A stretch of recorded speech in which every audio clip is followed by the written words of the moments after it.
How did you become a part of Sremm Life? Oh, we from Tupelo, Mississippi, you know what I'm saying? We all come from the same area, you know what I'm saying?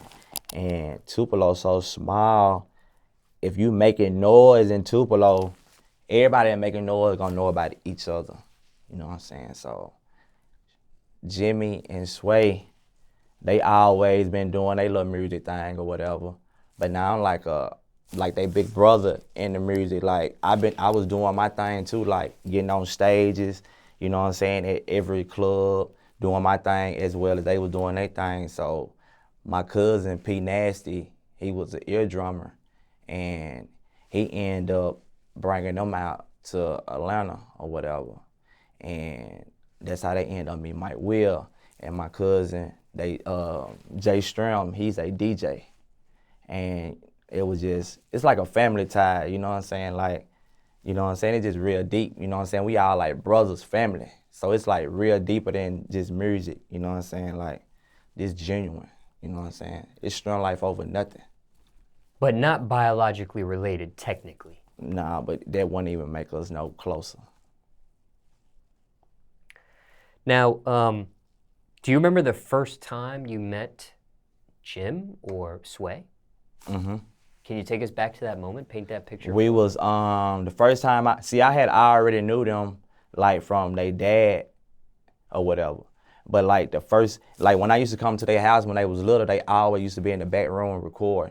And their dad would be like, they back there recording, woo woo, you know what I'm saying? So I was like, yeah, you know. But at the time I wasn't into music, you know what I'm saying? I can rap or whatever, but I was like raw star trapping, you know what I'm saying? So I wasn't into no music. I didn't even want to hear nothing about no music really, but he was just always, every time I go over there, he be telling me they be in the back room. So they end up growing up a little bit, you know what I'm saying? So I seen them one time, we was on the block, and they was behind the crib, and we was freestyling, and they started freestyling, you know what I'm saying? Because they had their little group or whatever, and they was freestyling or whatever. And then after that, it was just like, we just linked up. You know what I'm saying? So I started going to their crib. They started like coming to where I was at. And then like one time I went to their crib, they was like always telling me, P Nasty, send us some beats, P Nasty, send us some beats or whatever. And I had really like forgot about P Nasty, cause P Nasty, like that's my first cousin, but he had moved from Tupelo when I was like 12 years old. So I didn't like, and we weren't even calling him P Nasty, we was calling him by his real name. So I didn't know who they was talking about, but I just know they had some fire beats and they was just going hard. Their energy was just hard, you know what I'm saying? So I was just like, dang, you know what I'm saying? So we just end up linking up and making history. What's it like working with them, Jim and Sway? Crazy. Like, ain't no telling what kind of sound you're gonna get out of them or yourself. Cause you know what I'm saying? Like being around them, like it's gonna open up a whole nother level. Like just say for instance, if you on one topic in the music, but now you end up getting around Sway or Jimmy. Like, you know, they on party music and they like turn up, you know what I'm saying? They like whatever kind of music really. And you gonna just like be so creative with what they, because you hear them, you gonna hear like, dang, they so creative. And like how they say this and how they say that, you know what I'm saying though? So it's gonna just put you on like, you gotta get right with them. Like you gotta get on their level, you gotta get suited up with them and just be yourself at the same time. And that's what they like. They like that I'm so country and I don't care, you know what I'm saying? Like when I get on the track, I don't care what I might say, you know what I'm saying? It's gonna be for real. Like when I say I hit up on a mama couch, insert a llama or fin on mouth. I had a beard from Florida. The first time I met her, she let me set her out. You know what I'm saying? That's like, who gonna say something like that? You know what I'm saying? That's just like being myself, telling my story. And that's why they like Real 3 times. Are they tough to work with? Nope. Not at all. Like, you want to get some work done with them. What do you enjoy the most, either working with them or being around them? What's one characteristic or attribute you really enjoy? I just like before the music and anything, we a family. So I just like when we all get together and just like kick it.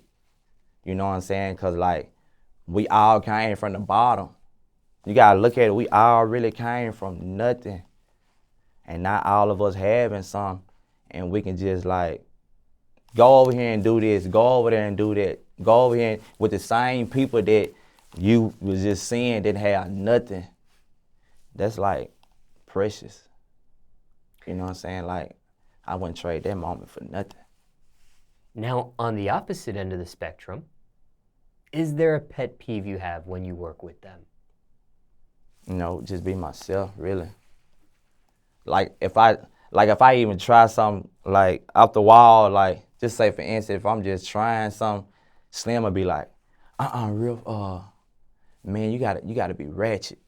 And then Jay Sremmurd would be like when we be freestyling, he'd be like, just keep going in. Just keep going in. You gotta be ratchet. You gotta be country. You know what I'm saying? So I just be myself. You did mention you guys came from nothing, right? Are you surprised at their success or the level of success they've earned or garnered at this point? Does it surprise you? It don't surprise me because, like, they deserve it. Like, I seen them take all the sacrifices and the risk and everything that other people, I know for a fact other people wouldn't do. I seen them do it, like, with my own eyes. That's why I believe and I know that dreams come true. Because I watched them, like, really come from nothing. Are they the same Slim Jimmy and Swae Lee to you from back then? Yes. Like, nothing changed about them. Only thing probably changed about them is they know that they getting a bag out of music now, and they know that it ain't no plan, so it's just like work. You know what I'm saying? But they was already work.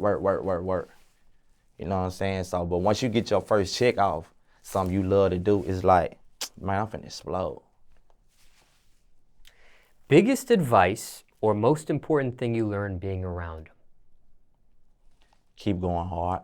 Even though, like, one thing I learned from Swae, he told me, he was like, bro, keep going hard on everything. He was like, it don't matter what beat it is. It can be a trashy beat. It can be a good beat. He was like, all songs ain't gonna be no banger. He was like, but just keep cooking up in the vault. Keep cooking up, because you never know.